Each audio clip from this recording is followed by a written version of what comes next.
Hi, I'm Mark Wybrow and this is the Electronic Cafe, the channel for the lovers of electronic music. And I am Andy McNabb. So, let's get started.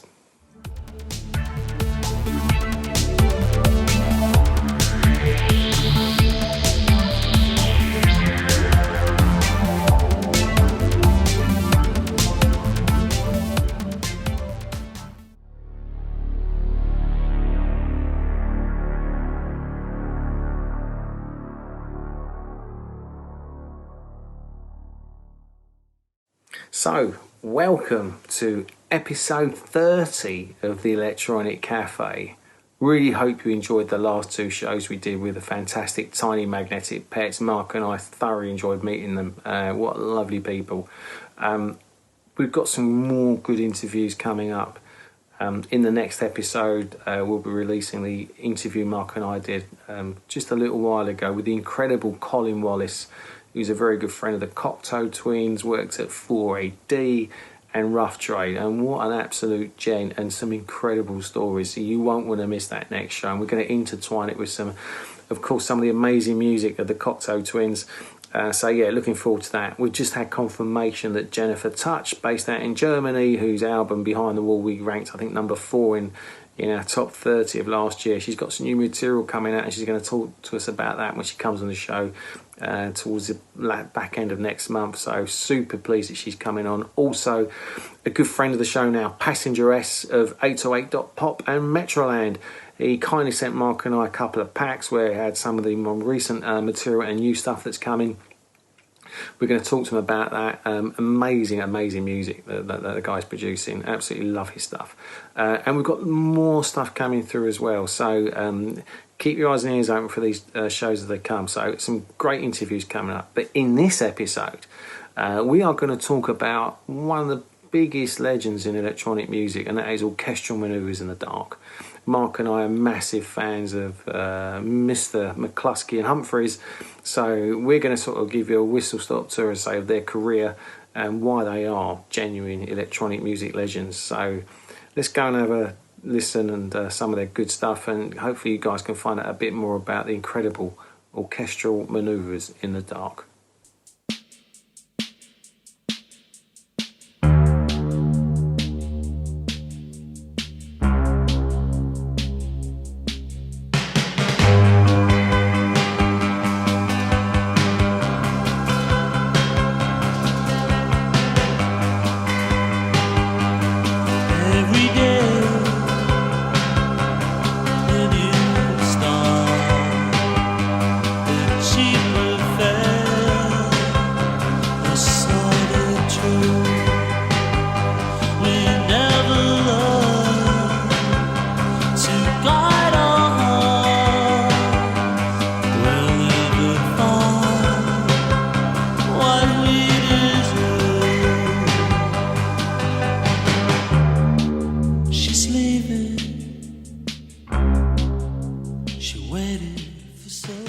OMD are a pioneering electronic synth band formed in 1978 in Liverpool.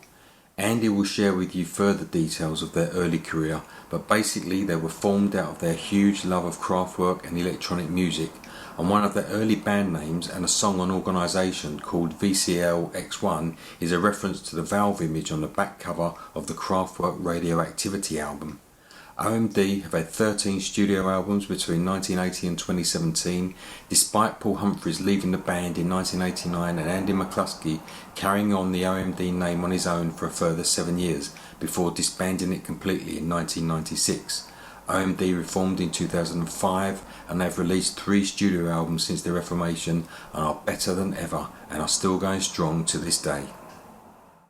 So funny enough, Andy McCluskey and Paul Humphreys go way back. They went to primary school together in the early 60s, and by the 70s, as teenagers, they were involved in sort of different local groups, but shared a pretty big distaste of guitar-driven rock, which obviously at that time was massive, and it had like a real macho attitude, which was very popular with their friends at the time. I think by 75, McCluskey had already formed another band called Equinox as bassist and vocalist alongside schoolmate Malcolm Holmes on drums, while Humphreys was their roadie. And during that time, McCluskey and Humphreys discovered their electronic style. They were obviously very much influenced by Kraftwerk.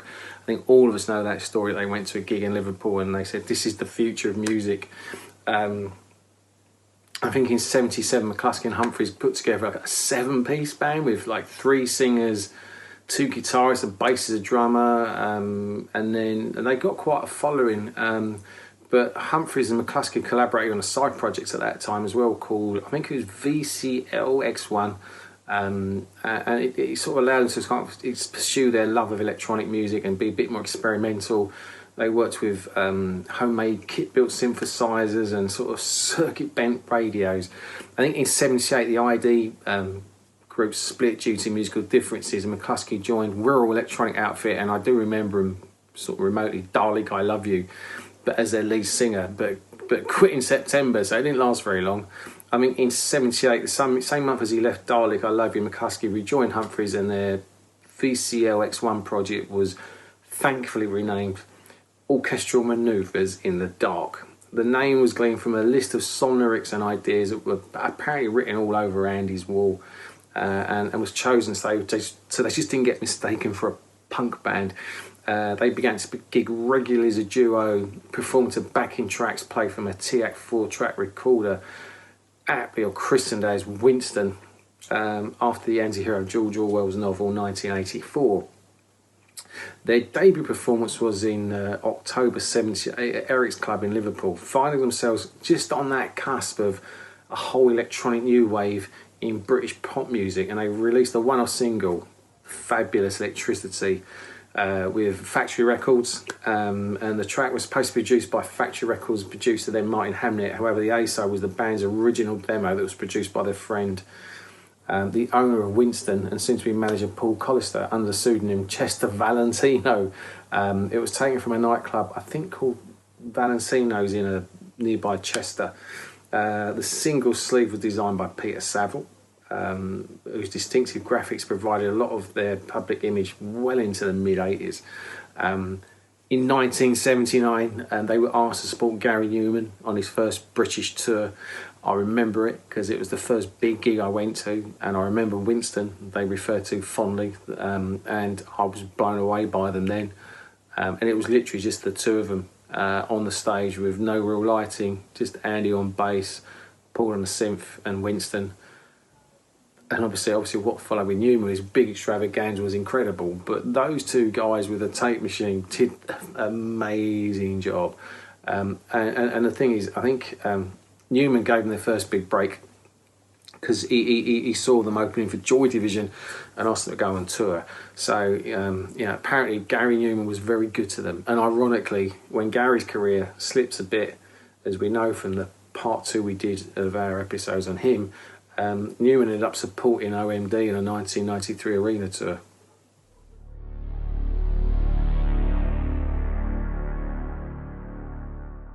So the first album, out in 1980, showcased the band's live set at the time and was basically the Humphreys-McCluskey duo, although it did include some guest drums from ID drummer Malcolm Holmes and some sax from rural musician Martin Cooper. It had a very raw, poppy but very melodic synth pop sound. I think Dindis wanted to arrange for the song Messages to be reproduced and released as a single, and it gave the band their first hit. And then Dave Hughes, a founder member of Dalek I Love You, who joined OMD in the early 80s, featured in the Messages video. We all know that great video. A tour followed. Winston, the tape recorder, was augmented with live drums from Malcolm Holmes and Dalek I Love You's Dave Hughes on synths. Hughes then left OMD in November 1980, replaced by Martin Cooper.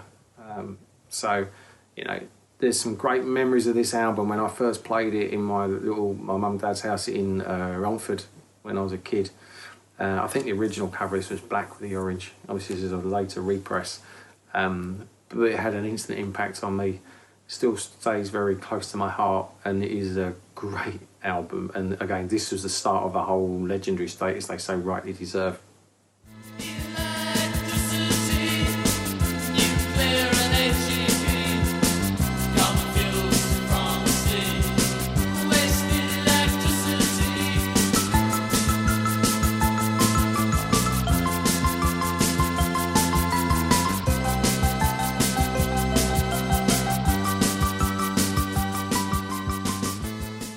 So after the initial first album that I say hit such a great chord with me emotionally, shortly followed by, I think, maybe even a potentially better album, Organisation.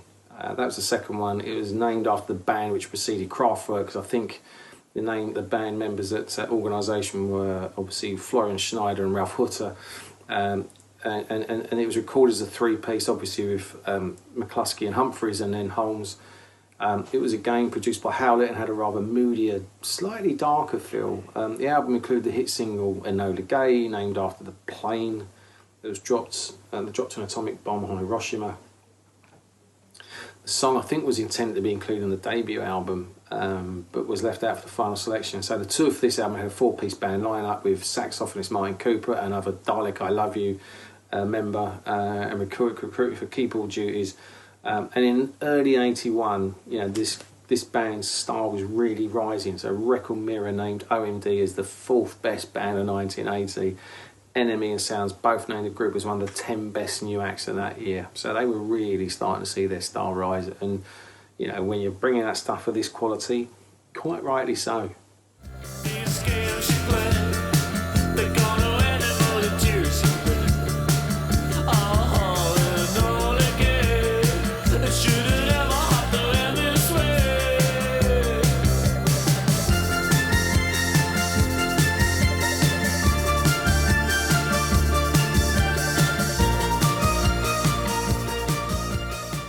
Architecture and Morality is the third studio album by OMD, released in 1981, and it is my absolute high point and my favourite OMD album. Following on from their self-titled debut and then Organisation, the band's growth continues with Architecture and Morality. So what can be said about Architecture and Morality? Well, the album cover was designed again by long-term OMD collaborator Peter Saville, and although the album met with mixed reviews on its release, it has since been acclaimed as one of the finest works of its era and the blueprint for synthpop, and it has also been lauded by multiple artists. The album became a commercial success, selling over 4 million copies, and it spawned 3 huge international hit singles: Souvenir, Joan of Arc and Maid of Orleans. Outside of these huge singles, it contains the fantastic Georgia, The Beginning and the End, and She's Leaving, which has a synth sound so big it could rattle your teeth. It is full of samples, choral effects, synthesizers, mellotrons, guitars, drum machines. The album is original and sublime, and to be honest, 7 out of the 9 tracks could potentially have been hit singles. The album was the band in full flight, an excellent record and an album that you must hear from start to finish. Put it on, crank it up, check it out, wonderful. You understand, it's not important now.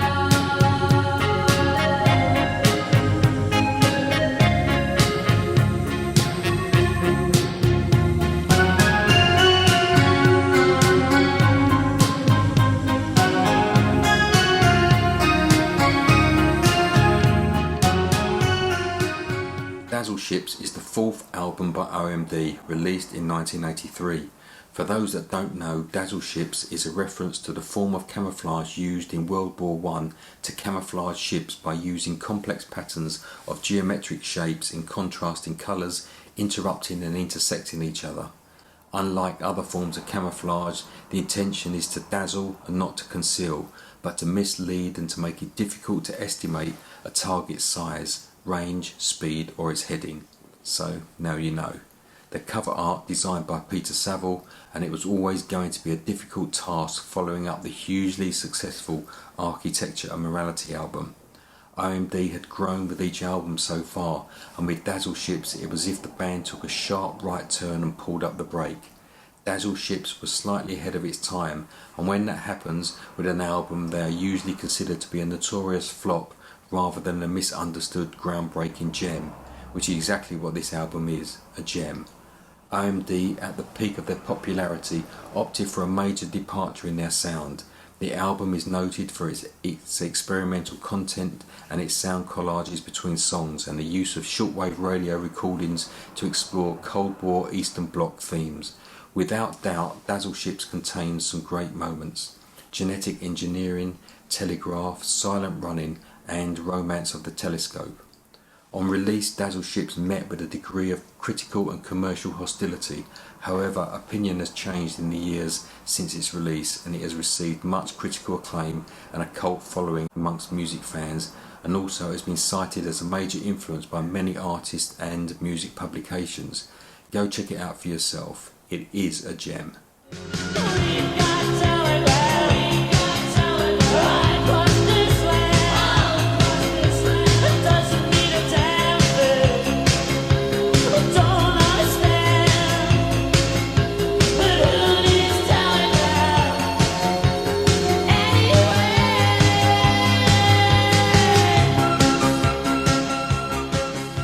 In 1988, OMD were at the height of their powers. They had US chart success, they had songs in successful Hollywood films, and a new Best Of album out, and they had just finished supporting Depeche Mode on their huge Music for the Masses tour, culminating in being one of the support bands on the bill for the famous Depeche Mode 101 show at the Rose Bowl, Pasadena.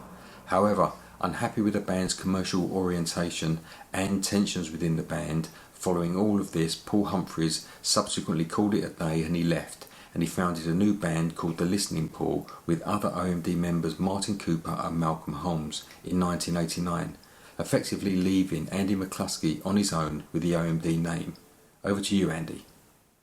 But thankfully, the band reunited in 2006, and to this day are still touring, making great albums, 13 in total so far, and I think it's actually 2 or 3 of the latest albums have been incredible. I think Paula Gilmer from Tiny Magnetic Pets said, you know, some of the new stuff they've done is really cool, and it is and really expensive on vinyl if you can find a copy of some of the other stuff like The Punishment of Luxury, English Electric.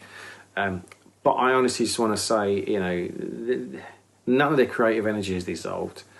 I don't think their legacy can be underestimated. You know, there's a journalist called Hugo Lindgren wrote that OMD helped invent synth pop and can cultivate a legacy as musical innovators. In February 2007, a Scotsman journalist said, if Kraftwerk were the Elvis Presley of synth pop, then Orchestral Manoeuvres in the Dark were its Beatles. In 2008, American publication The AV Club noted that McCluskey and Humphries were often labelled as the Lennon McCartney of synth pop. The list of influences I could go on for is massive, and I'd be here all day if I ran through them all. But make no mistake, I think OMD are true legends, and they always will be. Thank you for the music, lads. From one guy who saw you as a 16-year-old in 1979 at the Hammersmith Odeon supporting Newman. You put a massive mark on my life and many, many, many people. Thank you. We're taking sides again. I just wept, I couldn't understand why it started this again.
So, welcome to our hot stuff section where, as you know by now, Mark and I look at some of the best music that's out there at the moment, and I have to say, this year is proving to be an absolute belter from a creative perspective.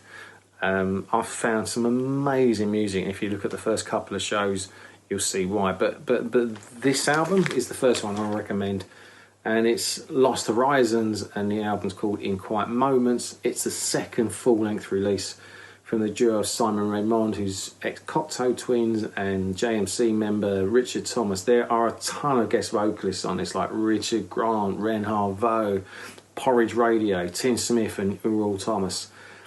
There's a style here that really takes us to another level from their previous album, which I thought was pretty good, in Ojala, which was out, I think, in 2017. There's a quality of melody arrangement that you just can't help but get sucked into. The atmospheres are just magnetic. A little warning, it's no way an electronic album, but the tunes, words, makes for me this one of the coolest albums, whether you're in your car or in your lounge, just to take some time to breathe and soak it all in. It is tinged with sadness of loss, as one of the guys, one of the members' mothers passed away as they were making this album. There was a quote, I think, from a guy who says, "In Quiet Moments has its pockets of loss, but aligned to the concepts of hope. The album is more about rebirth than death." But for me, it just feels like it's bathed in a ton of sunlight. If you really appreciate great music, buy this, please. I know one of our Facebook people, Tammy in the US, has been a massive advocate of this since I recommended it on our Facebook page.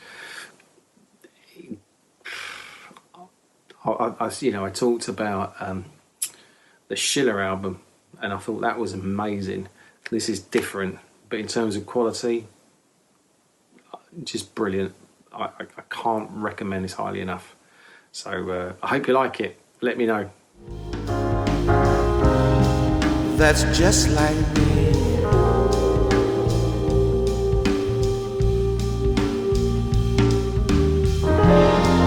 Inside these four walls, we seem so small. Oh, so small. So, the second album I want to recommend in this hot stuff section is from those mighty powerhouses, Mogwai. And it's their 10th studio album, 25 years after their debut single, which really scares me because I remember it. And it's a continuation of their sort of really bombastic instrumental sort of sound. But there's some new experiments in here, I think, to keep people really interested and keep things interesting. There's a wonderfully named Fuck Off Money and another track I've called Here We Go Forever. And they both flirt with some very cool, heavy, manipulated vocals, which I really like. There's a track called Supposedly We Were Nightmares, which is a kind of highlight for me in the album. It's got a glittering kraut rock chug to swallow up samples before there's a track called It's What I Want to Do, Mum, finishes with an eerie sort of echoey jam that could have been taken potentially from any of their other albums.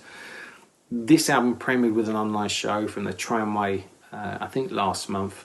It's a fantastic collection of songs that are going to fit in seamlessly with the Mogwai stable, and I think these tracks live will just sound incredible, so I really can't wait for these boys to hit the road again. So I look forward to seeing them live. But yeah, really good album, absolutely enjoyed it. Tons of creativity and power, and it's a cracking album, so check it out. Your own ghost running away with the pie.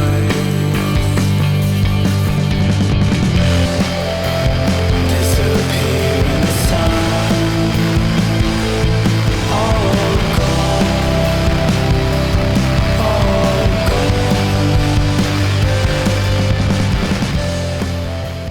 My first Hot Stuff album choice is Lost Boy, aka Jim Kerr, the one and only solo album from Simple Minds frontman Jim Kerr, released in 2010. The reason I chose this album is because I posted one of the tracks on our Facebook group a week or so ago, and so many people said I didn't know that Jim Kerr had done a solo album. So if you're one of those people, here it is. It's a great album and you need to check it out. It was released after Simple Minds' return to form Graffiti Soul album, and it is full of energy, sublime melodies, and of course Jim's distinctive vocals. A number of the songs have hidden meanings contained within them similar to that of the early Simple Minds records, and indeed, as a whole, Lost Boy is very reminiscent of a Simple Minds record. In fact, Jim Kerr planned a second Lost Boy album for which he wrote a large number of songs. However, the project was cancelled and the tracks were repurposed for Simple Minds releases Big Music in 2014 and Walk Between Worlds in 2018. If you don't know it, track it down. It's worth investigating. It's a great album. Nourished by the force that flies from far away,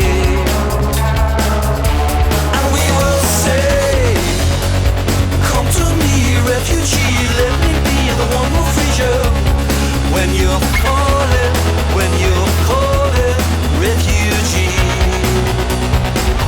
Yeah, we will say. My second Hot Stuff album choice is Consumer Behaviour by Le Cliché, released in 2014. The album consists of 11 songs influenced largely by European synth pop of the late 70s and the early 80s. In this album you can hear The Human League, John Fox, OMD, early Depeche Mode and Kraftwerk, full of classic synths, drum beats, sequences and vocal samples with spliced snippets from commercials. The inspiration for the album comes from the absurdities and many inconsistencies and ironies of current consumerism and consumption in the society which we live. Nonetheless, the biggest irony is Le Cliché is the synth project of Gerard Ryan, who is the Associate Professor of Marketing and Consumer Behaviour at a Spanish university. It's funny how vintage synths can still sound so futuristic. The future is calling again, and it sounds a bit like the past with Le Cliché. Highly recommended, very clever and well worth checking out. Shopping, queuing, waiting in line, wasting my time.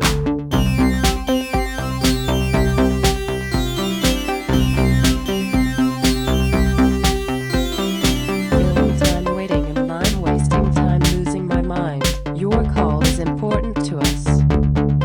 Thank you for holding. So that's it for another episode of the Electronic Cafe. I hope you liked Mark and my sort of whistle-stop tour of the incredible career of Orchestral Manoeuvres in the Dark, absolute legends. Also, I hope you really liked the hot stuff recommendations we've made in this particular episode. Again, you know, even the last show we did and this one, there's so much good music out there. And don't forget, coming next will be our interview with the awesome Colin Wallace. And we're threading that with loads of great music from the incredible Cocteau Twins, who Colin was so closely aligned with. So really looking forward to that show as well. Keep your comments coming. If you haven't subscribed to this channel, please do so. And we look forward to seeing you very soon on the next edition of the Electronic Cafe. Stay safe for now. Stay safe, take care, and thanks for watching the Electronic Cafe. We'll see you again soon.